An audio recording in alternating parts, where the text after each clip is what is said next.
Imaginemos la escena por un momento. Ocurre una tragedia en la carretera. Ujú. Las luces de las sirenas iluminan la noche, los telediarios abren con la noticia al día siguiente, y de forma casi automática, la opinión pública empieza a buscar la pieza rota. Claro, es el instinto básico. Exacto.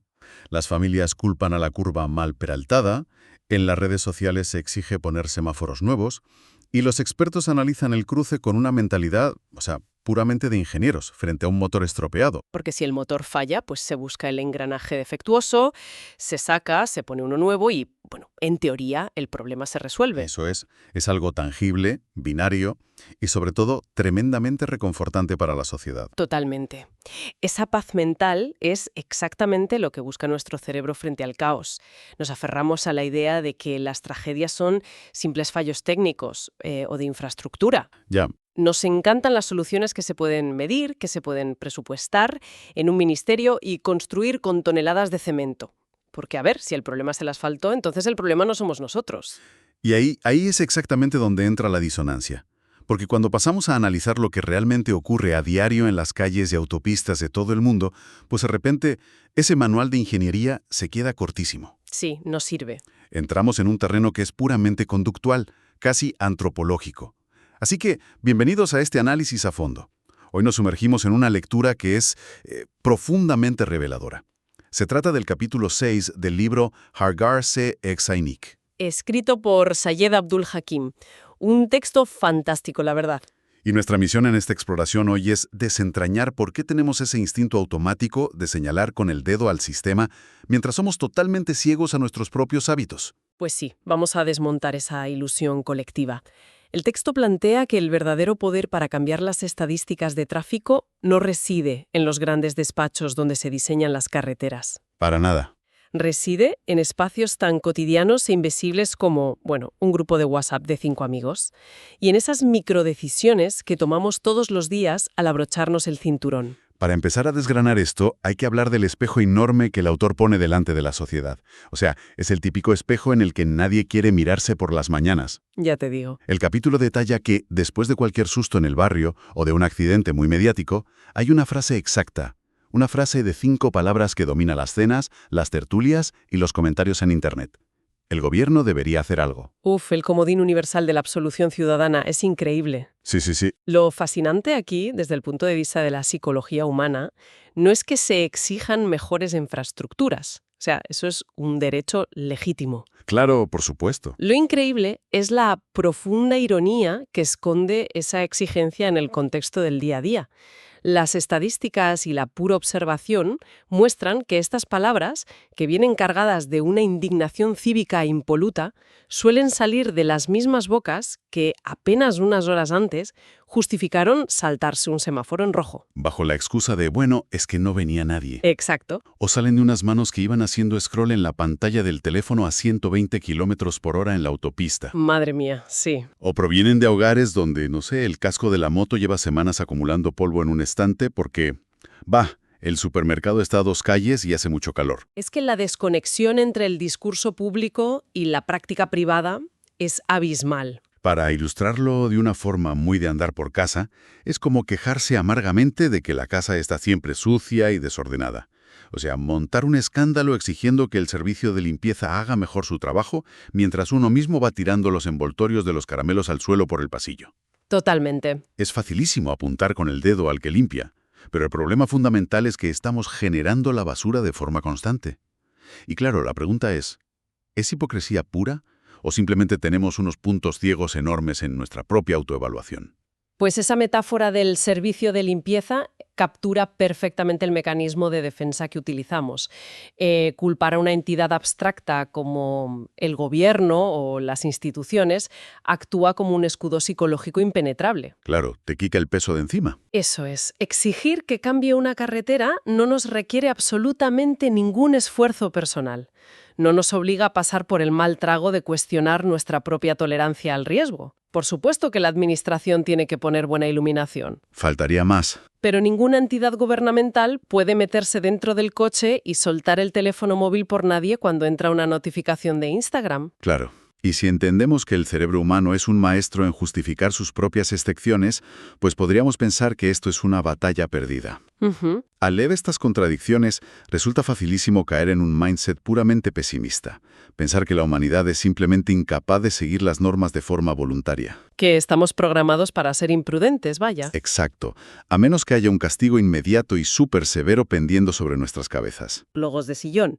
Sin embargo, el texto de Hakim aporta un giro brillante aquí. Y muy documentado, además. Nos recuerda que no hace falta teorizar sobre si la humanidad es capaz de cambiar o no. Porque ya lo hemos hecho. Exacto.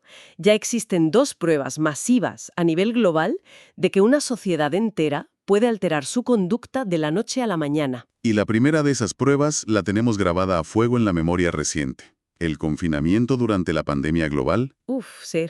Si lo pensamos fríamente, fue un momento histórico donde toda una civilización modificó radicalmente sus rutinas más primarias en cuestión de días. De locos, si lo piensas. Hablamos de mantener distancia física constante, encerrarse en casa, usar mascarillas durante horas, cancelar bodas, funerales, viajes. Y la clave de este cambio masivo es el mecanismo subyacente. No se logró simplemente porque hubiera ejércitos de policías repartiendo multas en cada calle. No, que va. Si el cumplimiento hubiera dependido exclusivamente de la vigilancia estatal, el sistema habría colapsado en la primera semana. Totalmente. Lo que impulsó ese cambio monumental fue un instinto de conservación puro y duro. La población interiorizó, a un nivel emocional y psicológico, que la amenaza era real, inminente y letal. Era algo palpable. Eso es. El virus no era un concepto abstracto, era algo que podía cruzar la puerta de casa y llevarse a un ser querido. La gente no se ponía la mascarilla o se lavaba las manos obsesivamente por terror a una sanción administrativa. Lo hacía por el miedo primario a perder la vida o la de su familia. Claro. Esto demuestra que cuando el cerebro percibe un riesgo físico de manera personal, nuestra capacidad de adaptación es casi absoluta. Ese instinto de supervivencia es poderosísimo, pero la segunda prueba que menciona el texto es mucho menos dramática. Y bueno, ocurre todos los días en los aeropuertos del mundo. Ah, sí, la del coche de alquiler. Exacto. Tiene que ver con alquilar coches en el extranjero. Pensemos en cualquier conductor promedio que en su ciudad natal conduce de forma súper agresiva, apura los semáforos en ámbar, aparca en doble fila. El típico. Pues esa misma persona aterriza en un país extranjero con normativas estrictas de tráfico, alquila un coche y por arte de magia sufre una transformación cívica increíble. Se vuelve un santo al volante. Empieza a respetar escrupulosamente los límites de velocidad, jamás pisa una línea continua, usa los intermitentes para todo y el cinturón de seguridad se vuelve innegociable. ¿Cómo se explica este cambio radical si, a nivel biológico, estamos hablando del mismo individuo? Pues la respuesta reside en la profunda necesidad humana de encajar socialmente, o sea, de pertenecer. Ujú. Cuando entramos en un ecosistema nuevo, donde la norma cultural imperante es el orden y el respeto vial, y donde saltarse la norma está fuertemente estigmatizada, Y no solo por la policía, ¿eh? exacto, no solo por las leyes, sino por las miradas de desaprobación de los locales. Ahí nuestra brújula de comportamiento se recalibra sola. El ser humano es una criatura que lee constantemente su entorno para saber qué es aceptable. Es como ir por primera vez de visita a casa de alguien que tiene el salón cubierto de unas alfombras blancas inmaculadas. O sea, automáticamente uno se quita los zapatos en la puerta de entrada, sin que el anfitrión tenga que decir ni media palabra. Claro, nadie quiere ser el elemento disruptivo que manche esa alfombra. Nadie. Y esta dinámica cambia por completo el paradigma sobre el que solemos debatir. Nos confirma que, como sociedad, no nos falta habilidad al volante, No, para nada. ni carecemos de la disciplina necesaria para conducir de forma segura. Lo que realmente falla en nuestro propio entorno es que carecemos de la presión cultural y social que nos empuje a hacerlo en nuestra propia ciudad. Esa es la distinción crítica, de verdad. El problema central nunca ha sido la falta de conocimiento técnico. Cualquier niño de primaria sabe para qué sirve un paso de cebra o qué significa el color rojo en un semáforo. O sea, es de cajón. El problema es que en nuestro entorno diario hemos ido normalizando un nivel de tolerancia al riesgo que es asombroso. Y esa tolerancia, esa sensación de que, bueno, aquí no pasa nada, pues no surge de la nada. Ya. Se alimenta activamente del ecosistema cultural que consumimos. Y hoy en día, ese ecosistema está mediado casi por completo por el entorno digital. Uf, y aquí entramos en arenas movedizas. Porque si nuestra conducta se adapta a lo que la sociedad aprueba en secreto, la pregunta natural es, ¿dónde estamos viendo esa aprobación hoy en día? En las pantallas. Exacto. Y eso nos lleva al terreno más crudo del capítulo. El ciclo de la indignación y la física implacable que hay detrás de los reels en redes sociales. Madre mía, qué tema este. El libro de Hakim expone un concepto desolador que llama el ciclo de la culpa. Funciona más o menos así. Ocurre una tragedia espantosa en el asfalto. Las familias quedan destrozadas. Inmediatamente, la maquinaria mediática culpa a la carretera o a las leyes laxas. Siempre es culpa de la carretera. Siempre. Se genera un fuego masivo de indignación en Internet que dura exactamente 4 días. Ni uno más ni uno menos. El tiempo justo para el próximo trending topic. Exacto. Pasado ese tiempo, el algoritmo empuja nuevo contenido, la indignación se disipa por completo y todo vuelve a la normalidad más absoluta. No cambia ni una sola ley ni un solo hábito. Es el ciclo de vida estándar del engagement digital, pero aplicado a tragedias humanas reales.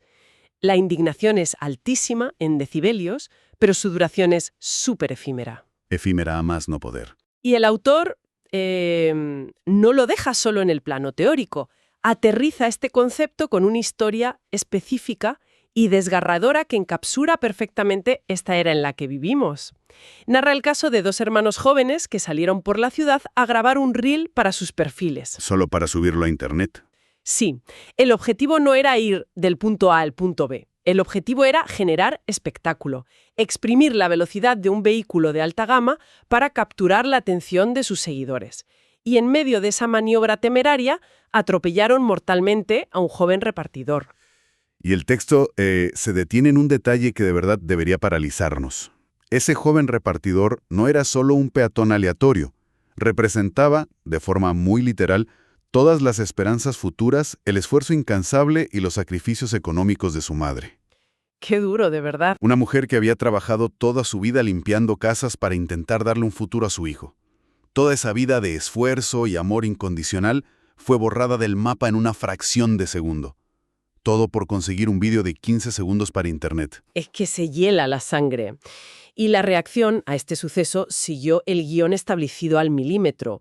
Se desató una ola masiva de furia cibernética pidiendo justicia. Lo normal. Pero, como ocurre tantas veces, el conductor era menor de edad y provenía de un entorno con un alto poder adquisitivo. La fianza se pagó rapidísimo, los privilegios amortiguaron el golpe legal inicial. ¿Y a los 4 días? Exacto. Al cabo de 4 o 5 días, la atención del público simplemente se evaporó hacia el siguiente escándalo. Pero, claro, el duelo de esa madre no tiene un ciclo de 4 días. Es una realidad permanente. Para toda la vida. Y aquí es donde el texto hace la conexión psicológica más dura de todo el capítulo. Nos obliga a mirar el papel de los espectadores. Dar un like, reírse en los comentarios o compartir un vídeo que glorifica maniobras temerarias no es un acto pasivo. Para nada. Es, a todos los efectos, otorgar un permiso cultural colectivo. Y a ver, aquí es necesario hacer un momento de pausa y plantear el pushback que mucha gente tendría al escuchar esto, porque es inevitable. Lógico. Imaginemos a alguien descansando en el sofá después de trabajar, haciendo scroll en el teléfono. Le aparece un vídeo espectacular de coches haciendo derrapes o yendo a 200 por hora, y le da el botón de like. Esa persona podría pensar de forma muy legítima, vamos a ver, yo estoy sentado en mi casa, yo no estoy atropellando a nadie, esto es puro entretenimiento, es como ver una película de acción de Hollywood. Responsabilizar a los espectadores de un accidente a cientos de kilómetros parece una exageración gigantesca.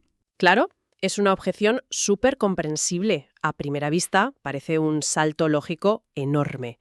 Pero para desarmar esa objeción, tenemos que entender cómo funcionan los mecanismos profundos de la validación social y la dopamina algorítmica. Que son potentes, ¿eh? Muchísimo. Nuestro cerebro, a lo largo de la evolución, ha aprendido a procesar la validación de la tribu como el indicador principal de lo que es aceptable y deseable. Cuando un creador de contenido sube un vídeo arriesgando su vida y la de otros, y a cambio recibe decenas de miles de likes y comentarios aplaudiendo su supuesta destreza, recibe un chute de dopamina brutal. Una inyección masiva. El algoritmo y la sociedad le están enviando un mensaje unificado y clarísimo.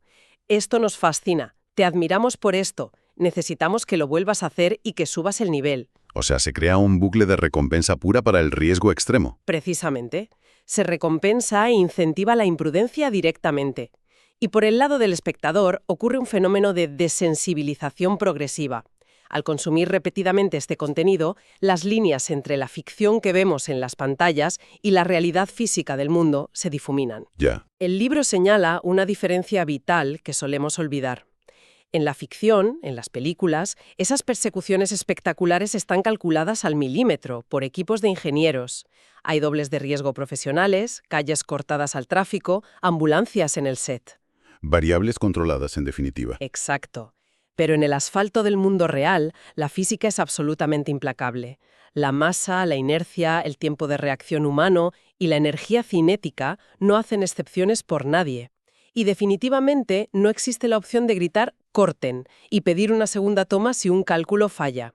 Al otorgar ese like constante, la sociedad construye una atmósfera que trivializa esa física letal. Visto desde la óptica de la atmósfera cultural, la verdad es que la responsabilidad colectiva tiene todo el sentido del mundo. Lo que consumimos pasivamente termina moldeando lo que consideramos aceptable en el entorno activo. Totalmente. Ahora bien, si entendemos que la influencia digital y social puede distorsionar nuestra percepción del riesgo y llevarnos a normalizar la imprudencia, la siguiente gran pregunta es, ¿cómo se desactiva esto? ¿Cómo le damos la vuelta a este ciclo maldito? Ahí está la clave. Y aquí es donde el análisis desciende desde las altas teorías sociológicas al nivel más micro e íntimo posible. El autor nos dice que la unidad de cambio cultural más potente que existe en la sociedad moderna no es una campaña gubernamental de millones de euros, no es un político ni un influencer con legiones de seguidores. Que va, es mucho más sencillo. Revela que el verdadero núcleo de poder es un simple grupo de WhatsApp compuesto por 5 amigos íntimos. Es un concepto fascinante, porque devuelve la agencia a la persona común. Nos da el poder, vamos. Pero la influencia real, la que altera el comportamiento diario, opera por proximidad y confianza. Eso es. Imaginemos la dinámica de ese grupo de WhatsApp. Alguien reenvía un vídeo viral de una carrera ilegal o de una conducción extremadamente temeraria. Y lo hace esperando recoger las típicas respuestas. Risas, emoticones de fuego, asombro. Que le rían la gracia. Exacto. Pero en lugar de esa validación automática, se produce un silencio en el chat. Y de pronto, uno de los 5 miembros rompe ese silencio con un simple mensaje. Uf, se me hiela la sangre. Esa podría haber sido la última mañana de la vida de alguien. Wow. Esa pequeña incomodidad digital. Es una disrupción tremenda. Ese pequeño comentario detiene en seco el consenso del grupo, interrumpe de golpe el ciclo de validación del que hablábamos antes. Como señala el autor magistralmente, un permiso cuestionado es el primerísimo paso hacia un permiso revocado en la cultura del grupo. Totalmente. Y es crucial entender que no se trata de erigirse en un juez moralista, no. Que suelte un sermón de 3 párrafos para alienar a los amigos. No, qué pereza. Eso no funciona. Se trata simplemente de anclar la conversación en la realidad, de inyectar una dosis de empatía humana básica en un espacio que había sido colonizado por el entretenimiento irreflexivo. Eso es. Cuando ese momento ocurre, la semilla queda plantada. La próxima vez que alguien de ese círculo íntimo esté al volante, sienta la adrenalina y tenga la tentación de hacer una locura para presumir después, es altamente probable que ese comentario incómodo resuene en su mente y levante el pie del acelerador. Es como hackear la cultura de la imprudencia desde dentro, desde las trincheras de la amistad cotidiana. Y esta idea de la presión de grupo positiva nos lleva al concepto más profundo que cristaliza todo el capítulo. Que es el núcleo del libro. Sí, la transición psicológica que debemos hacer del mero cumplimiento a la formación del carácter. El compliance versus el carácter. Hay una diferencia astronómica entre ponerse el casco de la moto o reducir la velocidad únicamente porque la aplicación del móvil avisa de que hay un radar a 500 metros. O un control policial. Claro, hacerlo por eso, frente a hacerlo porque uno genuinamente valora la preservación de la vida. Lo primero es, según las palabras del libro, una forma de alquilar la seguridad por un rato. Solo dura mientras dura la vigilancia. Ya, claro. Lo segundo representa un cambio de identidad total. Es la evolución de verse a uno mismo como un evasor de normas, un lawbreaker, a definirse internamente como un protector, un lifesaver. Ese salto es vital. La ciencia del comportamiento divide esto entre motivación extrínseca e intrínseca, básicamente. Exactamente. Si la seguridad de nuestras carreteras depende exclusivamente de que haya alguien vigilando con una libreta de multas, el sistema siempre va a ser inherentemente frágil. Es que es logísticamente imposible vigilar a millones de conductores en cada segundo de sus trayectos. Imposible. El cambio hacia el carácter significa que uno interioriza el valor incalculable de la vida humana. Significa que a las 3 de la madrugada, en una intersección de un polígono industrial completamente desierto, sin un solo coche a la vista, sin cámaras y sin policías en kilómetros a la redonda, uno detiene su vehículo completamente ante la luz roja del semáforo. Y lo hace no por el pánico a perder puntos del carnet. Lo hace porque la identidad de ser alguien que protege a su comunidad no se apaga cuando nadie está mirando. Esa es la clave definitiva. Haciendo una analogía con la vida diaria, es la diferencia exacta entre el alumno que hace los deberes a regañadientes solo cuando siente la mirada del profesor sobre su hombro y la amenaza del suspenso, frente al estudiante que se sienta en su habitación a estudiar porque genuinamente quiere aprender y comprende que ese conocimiento es para su propio crecimiento. Me encanta esa analogía. La verdadera prueba de quiénes somos al volante, nuestro carácter en estado puro, no se evalúa cuando conducimos detrás de un coche patrulla. Se demuestra precisamente en esos momentos invisibles donde sabemos con absoluta certeza que nadie en el mundo nos va a castigar si pisamos el acelerador. Ahí es donde reside la diferencia entre una fatalidad y llegar a casa a cenar. Y lo hermoso de este cambio de carácter es que tiene un efecto contagioso. Como un buen virus. Exacto. Volviendo al grupo de 5 personas, cuando un solo individuo adopta esta identidad basada en la protección de la vida, inevitablemente actúa como un ancla moral para su círculo. Su propio comportamiento eleva el estándar y normaliza la prudencia para los demás. Aunque al principio moleste. Claro, empieza siendo la persona a la que le dicen que es, yo qué sé, demasiado estricta porque exige que todos los que van atrás se abrochen el cinturón antes de arrancar el coche, pero a la larga termina siendo el motivo invisible por el cual sus amigos siguen llegando a casa sanos y salvos cada noche. ¡Qué maravilla! Los cambios culturales masivos rara vez empiezan con un decreto del gobierno desde arriba. Casi siempre comienzan de forma horizontal, contagiándose de persona a persona en la vida ordinaria. Analizando todo el recorrido que hemos hecho hoy a través de este capítulo, la verdad es que la perspectiva cambia por completo. Empezamos desmontando esa queja defensiva de «el gobierno debería hacer algo», dándonos cuenta de que muchas veces la utilizamos como un escudo inmenso y muy cómodo para no tener que auditar nuestras propias decisiones diarias. O sea, para mirar a otro lado. Luego recordamos episodios como el confinamiento masivo o la manera en que nos transformamos al conducir en el extranjero. Y esos ejemplos nos demostraron empíricamente que no somos esclavos de nuestros malos hábitos. Tenemos capacidad de adaptación. Somos una especie increíblemente plástica, capaz de adaptar nuestra conducta de un día para otro cuando percibimos que el entorno o el cuidado por los nuestros realmente lo exige. Profundizamos también en la cruda mecánica de nuestro entorno digital, entendiendo de manera muy tangible que otorgar nuestro like a un reel imprudente no es un entretenimiento inocente en el vacío. No, para nada. Alimenta un bucle de dopamina algorítmica que valida el peligro en el asfalto y que, trágicamente, puede terminar destruyendo los sueños de una familia entera. Es que es fortísimo. Y, por último, descubrimos que la revolución en la seguridad vial no requiere necesariamente millones de euros en presupuestos estatales, sino la simple valentía de enviar un mensaje ligeramente incómodo a un grupo de WhatsApp, decidiendo colectivamente pasar del cumplimiento obligado al carácter inquebrantable. Este texto de Sayed Abdul Hakim es de esos que te reconfiguran, que le reconfiguran a uno la manera de ver su propia agencia en el mundo. Nos arrebata el papel de víctimas pasivas del tráfico y nos devuelve la enorme responsabilidad de ser sus creadores diarios. Totalmente. Y bueno, para cerrar esta exploración y dejar que las ideas se asienten, hay una última reflexión que creo que resume la urgencia absoluta de todo lo que hemos abordado hoy. A ver. Pensemos un momento en la física del mundo exterior. Las leyes de la física son completamente indiferentes al dolor humano. No entienden de sentimientos. Nada. El asfalto duro de la carretera solo recuerda la fricción extrema, la temperatura y el impacto violento de un vehículo durante una minúscula fracción de segundo. Enseguida se enfría y vuelve a ser simplemente piedra insensible. Sin embargo, la puerta principal de un hogar es muy diferente. La puerta de una casa tiene la terrible y silenciosa capacidad de mantener la forma exacta de la ausencia de alguien y la mantiene para el resto de la vida. Wow.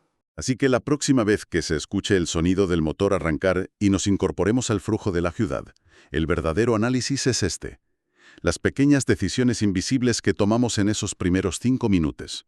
Al decidir si usamos el casco, si apartamos el móvil de nuestra vista o si respetamos el límite. ¿Las estamos tomando simplemente para esquivar una multa administrativa? ¿O las tomamos con el propósito absoluto de garantizar que esa misma noche, esa misma llave vuelva a girar en la cerradura de casa? Esa es la reflexión que marca la frontera entre alquilar la seguridad y adueñarse de la vida. Sin duda alguna.